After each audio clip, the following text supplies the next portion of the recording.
they've got to be some of the biggest F1s in the country. Over the last few weeks, I've been spending my time right here at Lindholme Lakes fishing the Bomb and Feeder Winter League. And you saw how quick that bite was. That was under a minute. I didn't even have a chance to put the rod on the rest, it had gone. Normally you'd think you'd be waiting 10 minutes for these in winter, wouldn't you? You could literally set a bomb rod up and a method feeder rod up at the start of the league, and that could literally take you right the way through the league.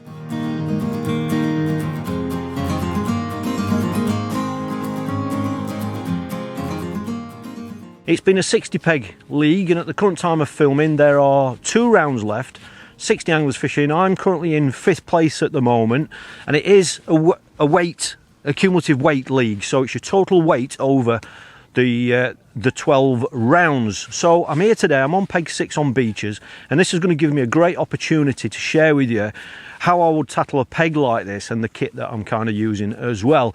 We have seen changes through the league. Early on in the league it was all about bomb, pellet and method feeder fishing, but as it's got colder, as the water clarity has got clearer, it's turned more into bomb and corn and bomb and bread fishing. So these are tactics that you can use on commercial venues all over the country, especially through the winter months. And I'm really looking forward to showing you how I'm going to tackle this peg, and hopefully we're going to get a few fish as well. So today I'm going to be fishing 3 different methods today, and they're the methods that I've been using throughout the league. And I'm going to be sharing with you what my favourite approach is at the end of the video, so please stick around. But if you'd like to win some Matrix goodies, let us know in the comments below. What is your favourite rig and bait for this time of year, and let us know why it's your favourite as well. So the setup that I'm starting on, I'm going to be starting on bread, which is, you know, quite common on here. Just starting bread before we start feeding anything. It can be a great way to pick up early fish. The setup I've got the 9-foot Ultra Pro. That's coupled with a Horizon HX Pro reel, 8-pound Horizon line. Just straight through, you know, no fancy shock leaders or anything like that. And then I've actually got that coupled with a 10-gram pellet bomb. That's going to allow me to search that far bank. And then I've got a 30cm hook length of, this particular one is 0.16 soft steel to a size 16 carp method X7 hook. And that's it. It's a really simple rig. And I'm going to kick off with 3 discs of bread. So I've got my my punch here to punch out 3 discs. It's nice fresh bread. And then I've got on the hair rig, I've just got a speed stop. And the great thing with this rig as well is that, you know, I can put other baits on here as well. But I'm just going to put that, thread that speed stop through, 3 discs on there. And I've already tested this, and I know that with 3 discs of bread with this punch, I know that with that size hook, this bread is actually going to be popped up. So it's a 30cm hook length. You know, things like this you can try at home. You know, you don't have to go on the bank. My bread's going to be popped up 30cm like that off the bottom, because we know that a lot of fish, particularly this time of year, are going to be up off the bottom, you know, and that could just present the bait in front of them. So I'm going to start off towards that other bank. That's about, I don't know, a metre and a half off that other bank. I'm not going to go too tight because the water's getting clearer, obviously. And so I don't think they'll be in that really shallow water. We've got a ripple hitting it there. There's no disturbance over there. There hasn't been any anglers. And that's the first setup really for fishing with the bread. The main thing I'm going to be doing is keeping corn going in the middle. But because this is just a bomb, it means I can drop it in different places along that other bank, searching for fish. And my opening gambit on, in fact, I've just had an indication there. Is that on? There we go. And you saw how quick that bite was. That was under a minute. So, you know, that's why you've got to, I mean, this is a 10-gram pellet bomb. It's all about stealth. You know, if you think that you're going to be casting a bomb around the peg, looking for a fish to try and drop it in front of one, well, the last thing you want to be doing is scaring it, isn't it? You know, so if you can just feather the bomb in nicely, because you're hoping where you've decided to cast, you're hoping there's a fish there, that's why you're casting there. So obviously you don't want to scare it. Just going to keep this one to the right a little bit. I'm guessing it's probably an F1. But the key thing to see is that how quick that bite was. You know, the line hadn't even sunk. And that can be reflected in your bite time. There we go. Nice big chunky F1.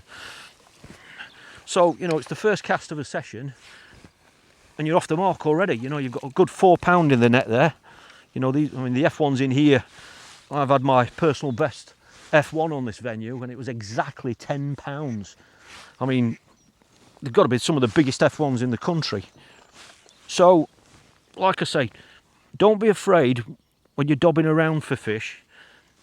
Don't be afraid to just leave it 3 or 4 minutes in each spot. You know, if you're looking for a fish, in theory, if you've dropped it in front of a fish, it should take it virtually, you know, within the first 2 or 3 minutes, shouldn't it? But the key as well is that the bread was actually popped up off the bottom. Lovely chunky F1s, them, aren't they? Beautiful. And because you're not doing it with a feeder, you're not leaving trails of baits everywhere, you know. As you'd expect, that fish is very cold. Let's pop him in. So that's great, we've got a fish in the net. I haven't had to go over my main feed area, and the key thing to remember when you are feeding an area like that is generally the longer you can leave it undisturbed, the better.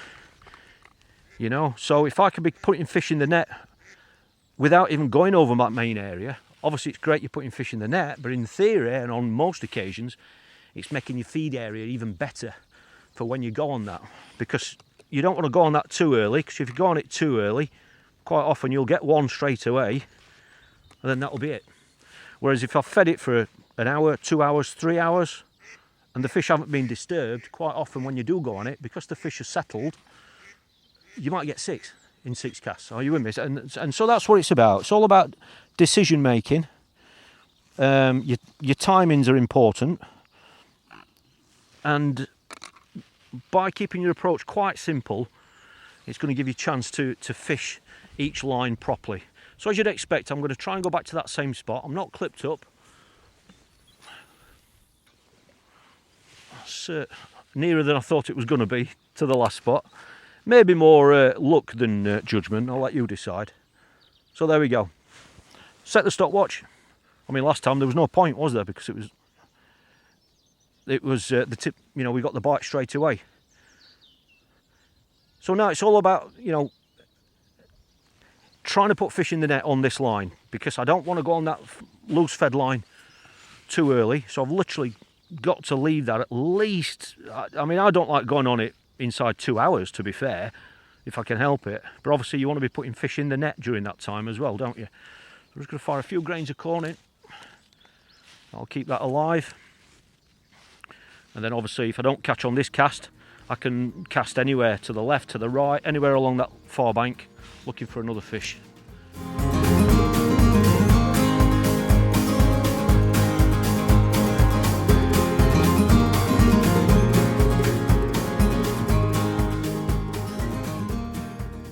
This is a really nice peg to fish, in the sense that there's usually a few fish here somewhere, but as you can probably tell, it's on a bit of a point, so it can become almost, feels like a bit of a natural patrol route. So whilst I've fished the league here at the same fishery, because there have been 60 anglers in that league, or there are currently 60 anglers in the league, it's spread across 5 different lakes, and all those lakes are different. You know, they're all different, and sometimes every peg's different. You've got different options. So the peg I've got here today it's on a point, so I've got a lovely corner here. I've got another one to my right where I really fancy catching some fish, particularly later on, so I won't target those areas early. I've got some open water here, and then I've got all that far bank there, and because this is a bomb and feeder, so it's rod only, they peg it so that you're not too crammed in. So there wouldn't be any anglers on that other bank in a match. Okay, so I've got all that bank there to patrol. So I've got cutbacks there, there's a couple of bushes overhanging, there are some old reeds there. I've got loads of options. So that is where I'm going to target early on in the match. So I'm not going to give myself too many options, you know, because you don't be spreading bait everywhere. So all I'm going to do is I'm going to go over there towards that bay where the wind's blowing. Just there. I'm not going too tight because the water's quite clear, and I'm going to pop that in the rest, and I'm going to set my stopwatch. That's it, and I'm just going to give that 5 minutes. That's all, because if I drop that in front of a fish within 5 minutes, you'll either get a bite or you'll get line bites, you know, and that's something that you really need to keep your eye on. Line bites. It's been a mega thing this winter, you know, because if I've cast too far, then I'm going to be seeing movements on my tip. So that means next time I can drop the bomb nearer. So that's my starting point, and I'm just going to have 2 or 3 casts over there, only 5 minutes, with bomb and bread. If I don't catch anything, I'm just going to switch to Sweetcorn, which is obviously a brighter bait, but it's a bottom bait as well. And I can do the same with that. And I'm just going to have a few casts up and down that bank for the first, 45 minutes or so. Obviously, if I'm catching fish, that's a bonus. But I'm not going to try and feed anything out there. And what I'm then going to do is I'm going to have my main feed area in the open water. Okay, so I've just got a few grains of corn, and that's just there. It's just beyond pole range. I don't know, 15, 16, call it 16 metres. One thing to remember with sweet corn is try not to feed it too far, because, depending on the corn that you're using, I've got the F1 corn here, which I've used all winter. The further you go, the more inaccurate you're going to be. It's going to be spreading everywhere. So don't be afraid to just come back a little bit, sacrifice a little bit of distance for accuracy. So that is going to be my main feed area on that line in that open water. And I'm just going to keep putting 5 or 6 grains in on that while I'm waiting for a bite on this. And then my other feed area is going to be to this right hand point here. I have got another point here, and I will put a few grains to the left, but from previous visits on this fishery, I think there's a bit of a root or a snag down there. I don't really want to go to that side. It's flat calm there. To my right here, as you can probably make out, you've got the wind hitting it, you've got some lovely ripple, and there's a change in depth there. It's really, really shallow. I got my landing net before the start and put my landing net in the margin there just to have a feel around, to see how deep it was, to see if there were any roots, because I want to make sure it's nice and clean there. So I'm going to be flicking a few grains of corn to my right, not too far to the right, just short of that point, just there, and that's where I will be targeting that in the second part of the session.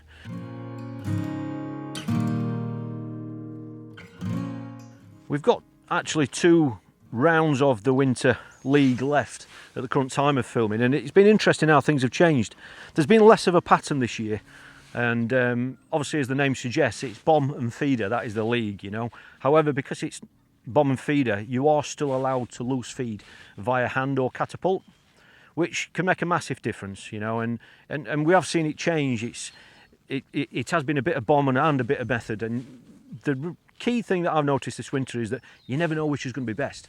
Literally one day bomb's best, and then the following day you can't catch on a bomb, you can only catch on a method feeder. So you've had to kind of keep an open mind. And early on in the winter league, just like you see on lots of venues, it was mainly about bomb and pellet. So you're loose feeding either 6 mil pellets or 8 mils if you're on one of the bigger lakes, and then just fishing a bomb over the top. And there was quite a bit of method feeder fishing as well. And sometimes that was out in the open water. I've caught a lot of fish on a method feeder down the margins this winter.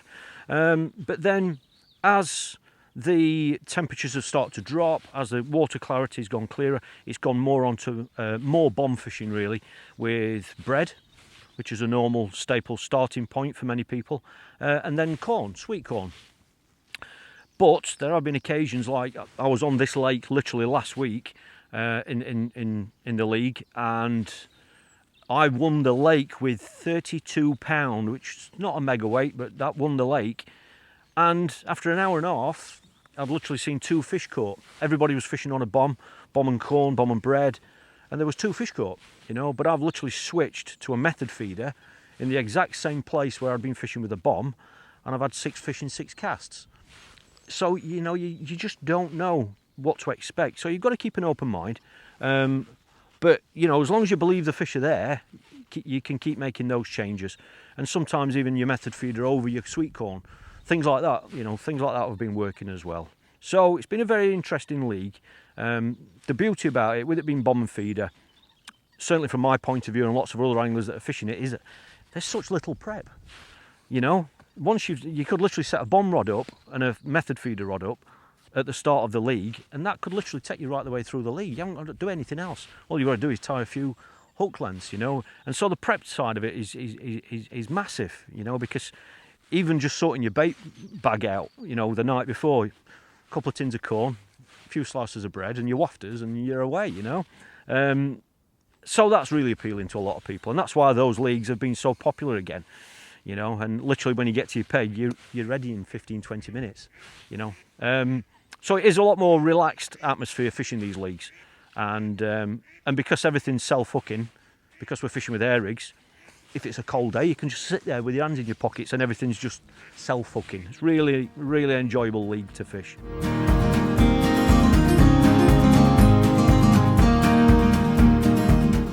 So I think if I spend more time on this, you know, there may be one or two more fish to be found along that far bank. However, it's getting to that time where I really should be having a look on that Sweetcorn line. A lot of what we're doing fishing is all about timing. It's about your watercraft. And obviously, if there are fish already on this line, then, you know, I want to know about that now.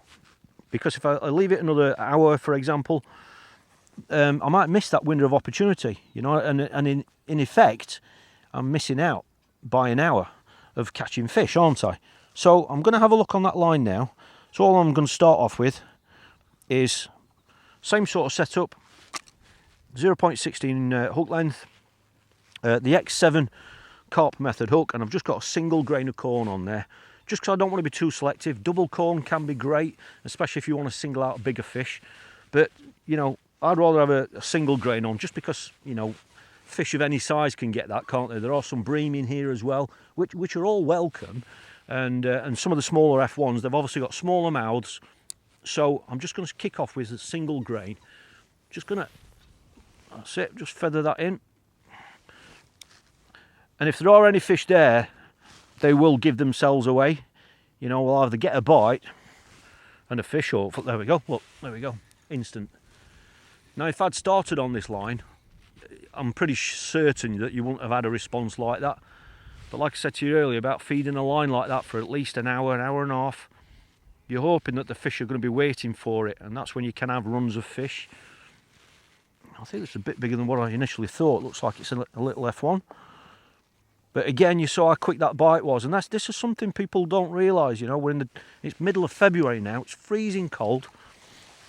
Normally you'd think you'd be waiting 10 minutes for these in winter, wouldn't you? But that's not always the case. And especially competition, because this is something that's really important. I think the hook's come out there. One of the things, see, this is quite a common size across lots of commercial lakes. Lovely size. They're way heavier than what you think, you know. A lot of people will be clicking, you know, £1.50 for that. They're heavier than that, trust me. So be careful with your match weights, with your clicker. Always err on the side of caution is the best thing I can say. Now the thing we need to do now is, obviously, we've just had a fish within seconds, but what we want to do is think about the competition now. Now it'd be dead easy now for me to just put another 8 grains of corn in and then cast back in. However, we don't know how many fish are there. Yes, that obviously was a really quick bite, and that might suggest that, you know, there's more than one fish there because it took the bait so quickly. You know, if there are only 4 grains of corn but 6 fish, you know, you're going to find that the competition for the bait is high, and that's what you want. You don't want to be waiting 10 minutes for a bite. If I can wait 30 seconds, like we just, well, less than 30 seconds, then that's what you want, isn't it? But you want to be feeding enough to keep the fish there, you know. So all I'm going to do is I'm literally going to put 2 grains of corn in. That's all I'm putting in, because at this moment that might have been the only fish there. We don't know. So I'm just going to put 2 grains in. Try and make them nice and accurate as you can. And then I'm just going to cast over the top. And then this cast obviously will tell us if there are many fish there, because it will tell us, and you know, it'll just be a case of feeding to your bites really. Just pop that in the rest there. You know, the corn's so visible, it's fantastic bait, especially when the water's clear.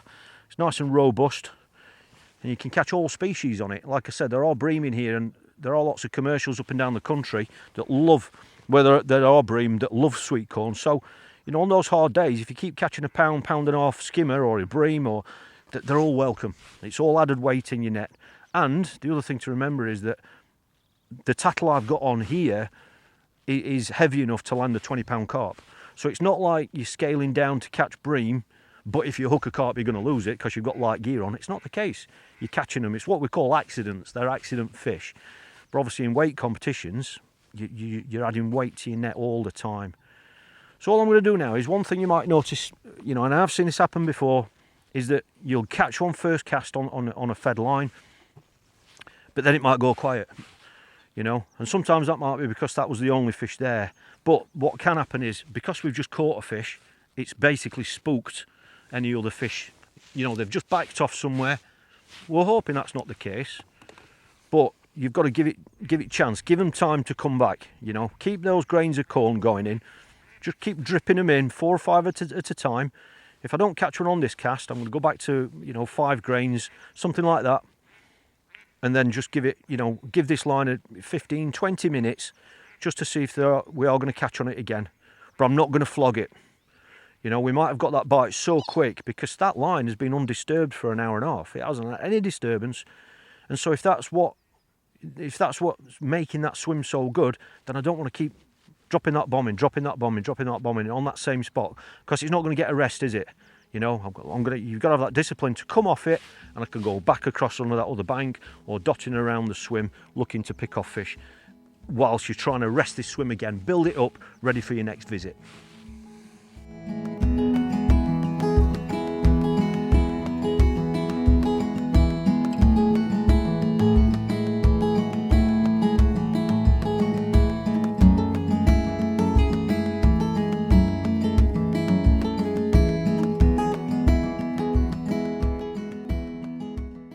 We've just had a lovely little run of fish.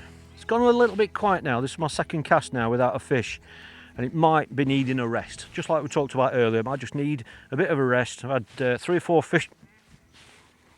That was a really fast pull then, and it went back. There are 1 or 2 silverfish out there. When I talked about potential for skimmers or bream, we've had a nice little hybrid, I think it is. Again, sweet corn fish. Lots of species love sweet corn. That could have been one of those fish, but it might be ready for a rest. But I'm just flicking 4 or 5 grains of corn in. You know, I'm not feeding too much. This lake is, I haven't talked about the depth of it, but this lake is about, where I'm fishing, it's probably only about 4.5. I don't think it's as deep as 5 foot, so it's not very deep. But the one key thing we noticed is that obviously we had a run of fish when we first went on this line. As you know, we've built it up, or I've fed it for well over an hour to give some fish confidence, which I think makes a massive difference. And then we had that little run of fish, and it's just showing signs now that it's going a little bit quiet. So what I'm going to do is I'm just going to have a couple more casts on this. And if I don't catch, I have obviously just had a bite, although I think it may have been a silverfish. I'm going to have a couple more casts. If we don't catch one, what I would normally do then in this scenario would literally just, there we go. You know, and quite often this happens. Every time you think about coming off a line, you get a bite. And this is a small fish. I think the last bite we had was a small fish. This could be another little, I don't know if it's a roach. Looks like a roach. It just shows you, doesn't it, you know, that even with this relatively heavy carp and F1 gear, you can still be catching silverfish as well. A lovely roach as well, aren't they? Nice stamp. That'd be nice in a silvers match.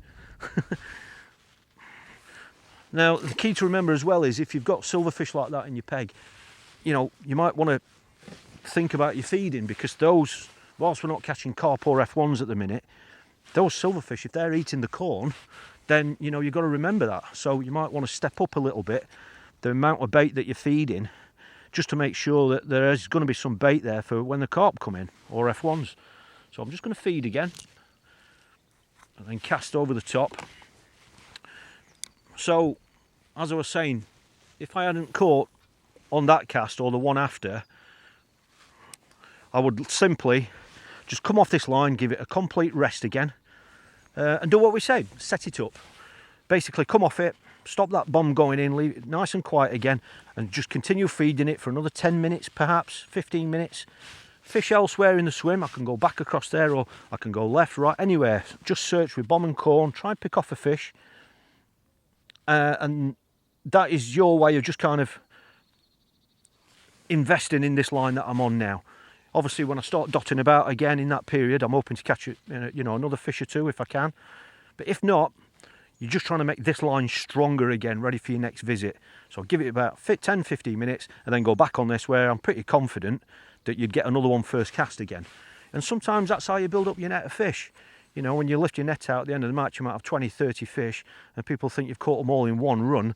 Sometimes you haven't, you know, you're catching them in visits or in spells. Okay, so that'll be the plan now. I'm going to have 2 casts.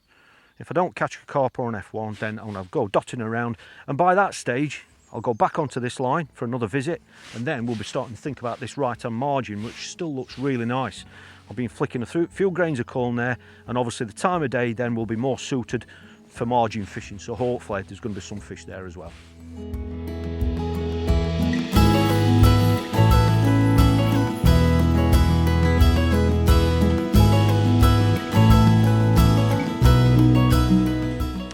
Well, that line has died completely, just like we expected, so it's time to give that a rest.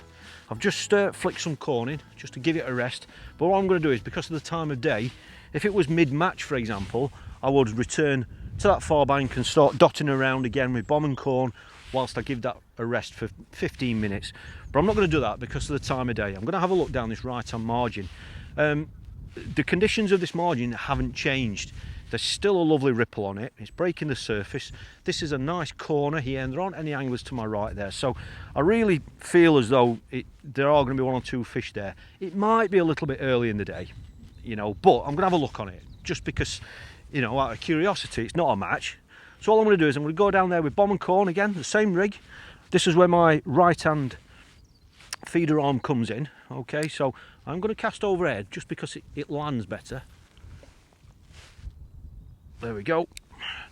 That's just slightly down into slightly deeper water, and I'm pretty sure that if we are going to catch anything, or if there are any fish there, I'd expect to get some sort of an indication first cast, just like we have done on the other lines, you know, to be an early bite or liners if there are fish there.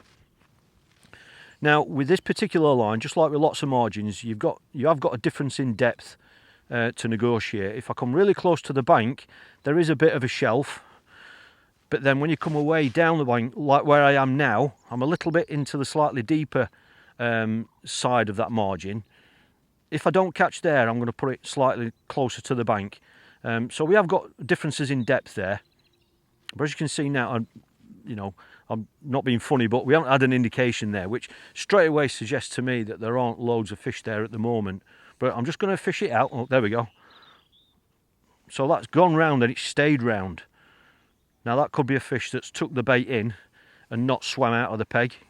It might still be on, or it could have just moved the bomb a little bit, but I'm going to leave it because the last thing I really want to do is risk just picking up and pulling the bomb into a fish or foul looking one, because that could disturb, you know, any other fish that are there.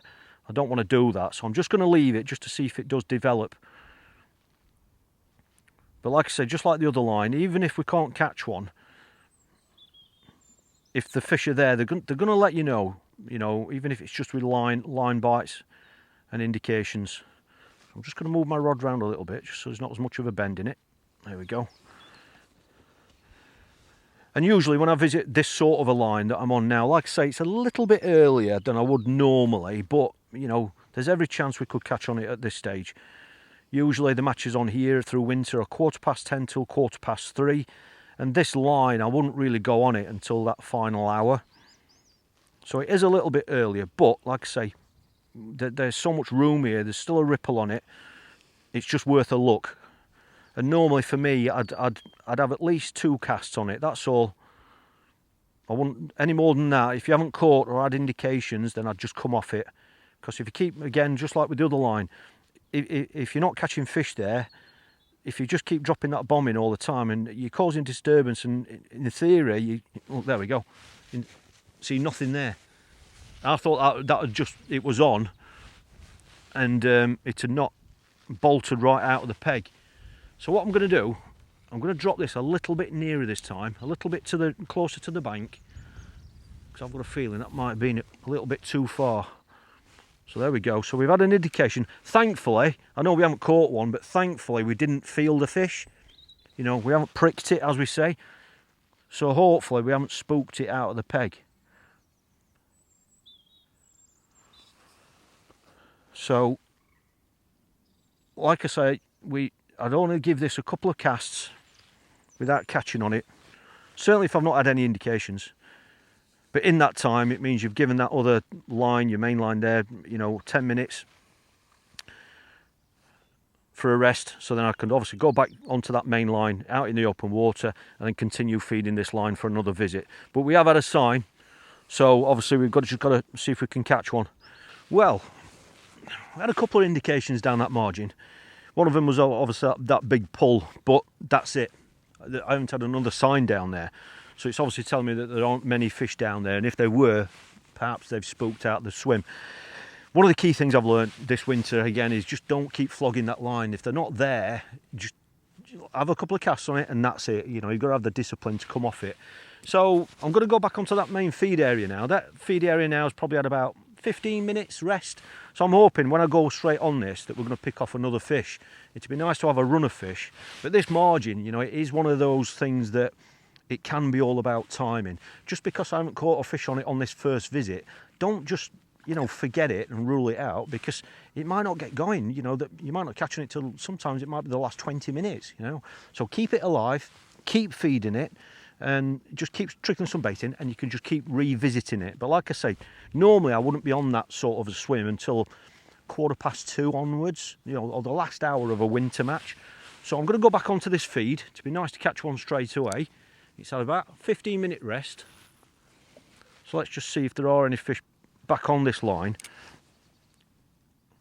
And the other thing to remember about your timings and your watercraft and all that business is, don't assume that this margin line is going to be, this right-hand margin, is going to be the best place to be in that late period of a match. All right, trust me, yes, it's obviously commonly known that margins come really good at the end of a match. That is often the case, but it's not always the case.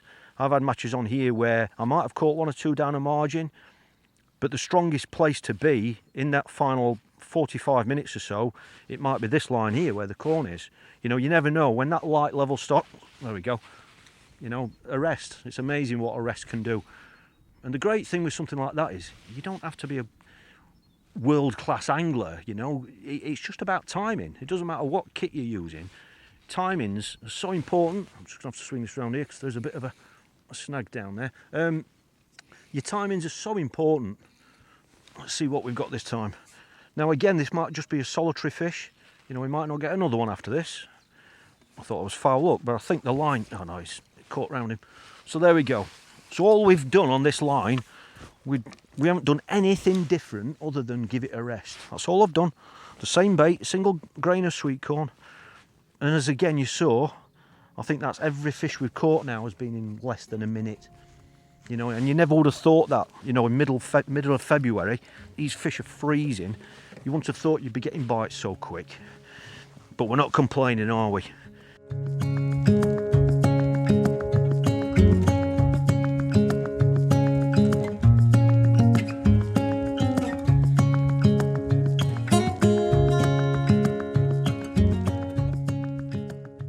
Well, there we go. The first tench I've caught in a long time, and that was literally the second that the bomb hit the bottom. I didn't even have a chance to put the rod on, the rest it had gone. There aren't many rules at this game. You never know how you're going to catch a fish. But again, the good old sweet corn, it'll catch you anything, won't it?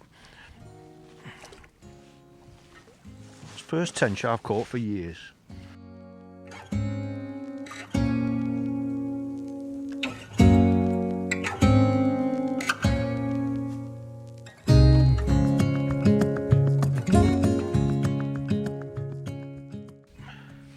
Well, that rest has really helped this swim again, hasn't it? Obviously, it could be time of day as well, but I don't think it's any surprise or coincidence that both runs of fish we've had on this line have been when the swim's had a rest.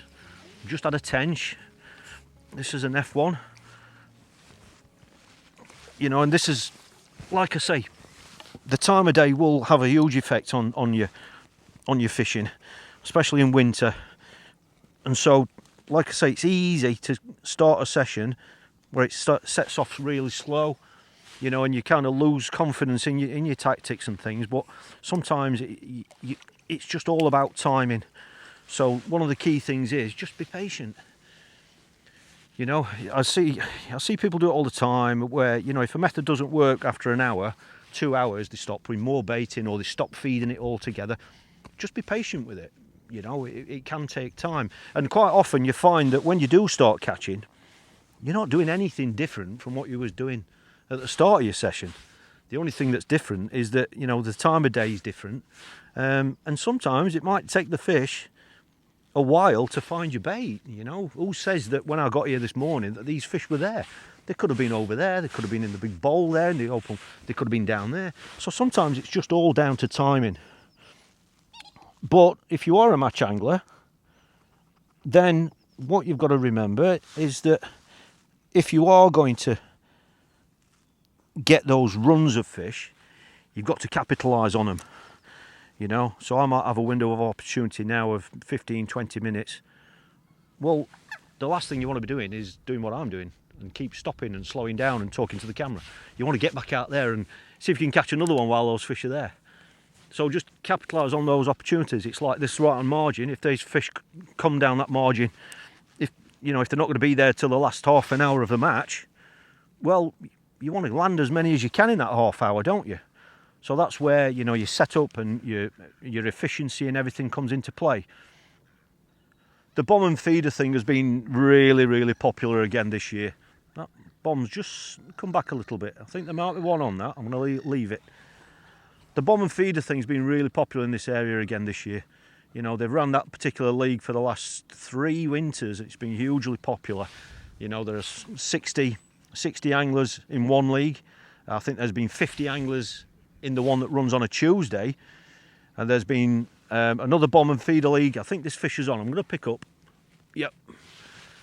There's been another league at another fishery close by, bomb and feeder again. And for me, you know, it's just so much easier as regards prep. You could literally set one bomb rod up and one feeder rod up at the start of the league and literally just use them all the way through the league. For me, you know, certainly the prep side of it has really helped, because once you've got those rods set up, all you need to do is just make sure you've got some hook lengths for every match, and that's it. You know, and particularly through winter, you know, when the weather's not so nice, you can sit there with your hands in your pockets and catching some lovely fish like this.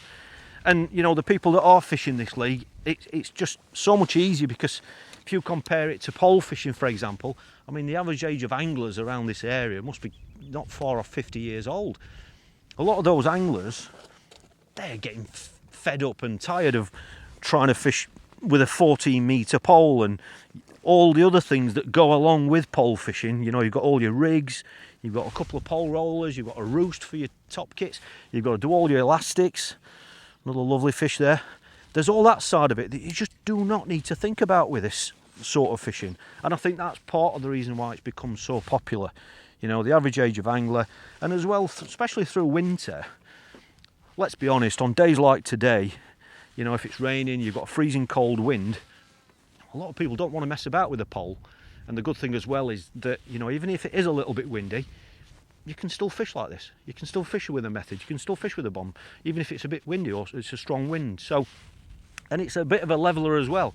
A lot of people would argue that, you know, if someone was going to come here and take on one of the best anglers here through summer, they're going to have to come here with 10 pints of casters, fishing shallow with jigger rigs, and a lot of people can't do that, you know, and if they can, they're not going to do it as well as some of these top anglers do it. However, with the bomb and feeder approach, it is much more of a leveler.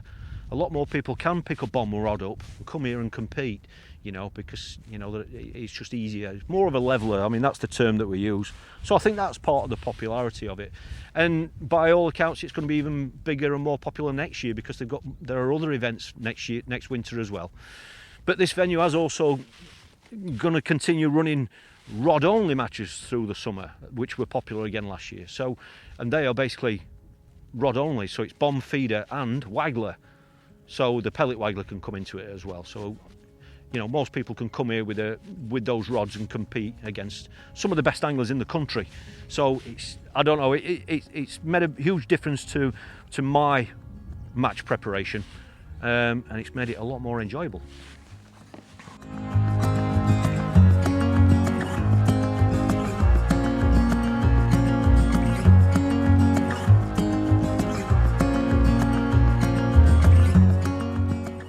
We've not really used it today because we haven't needed it. You know, we've caught well enough on the bomb today, but the method feeder setup that I use on here and lots of different venues is, as you'd imagine, very, very simple, but I'll just run through it with you just while we're on the topic.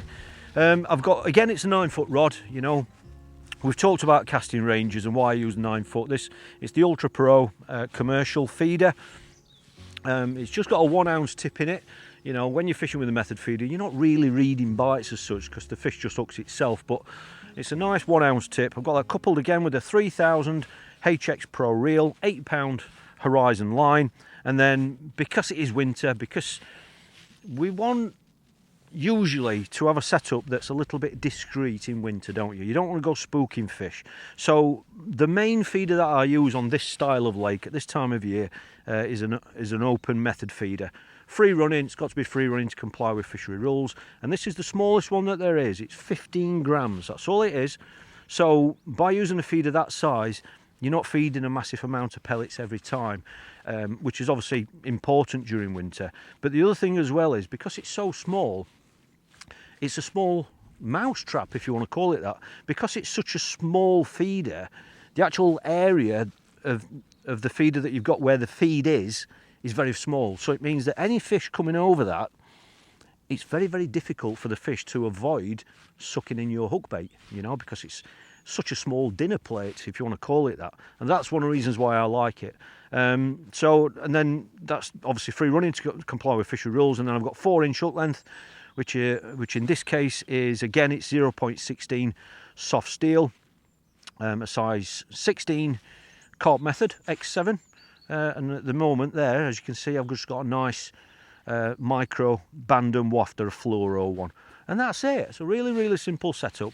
But like I say, because this isn't a big lake, you don't need a big rod, a big, strong, powerful rod. It's 9 foot, so when I bring fish up in front of me, I can scoop them up straight away because they're, you know, within netting range.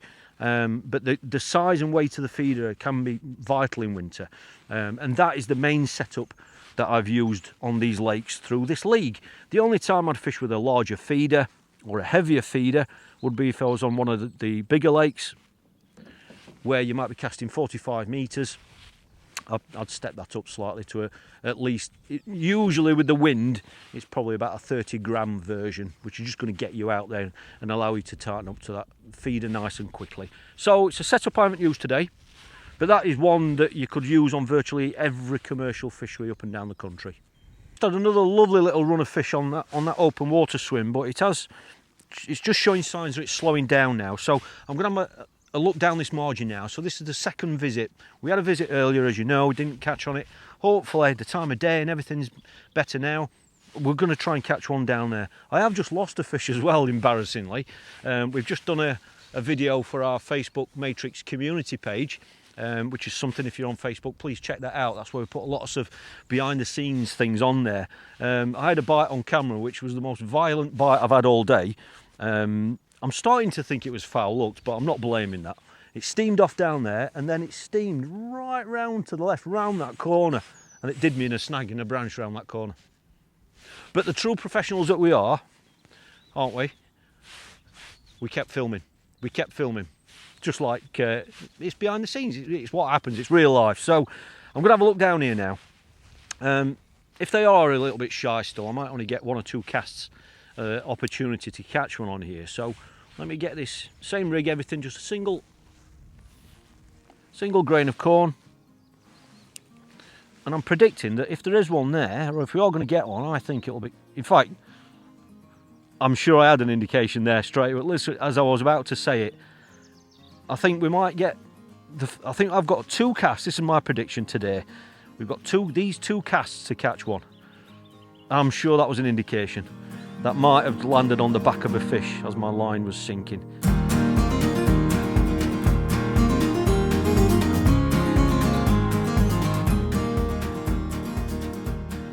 Well, I had a couple of little indications there, and I wasn't sure if the fish was on or not, or whether it was a line bite.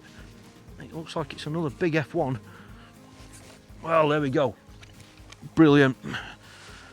So we haven't done anything different there from that previous visit. We've all we've done is we've just gone down there at a later stage of the session. Timing and you know, going on certain lines is massive, really.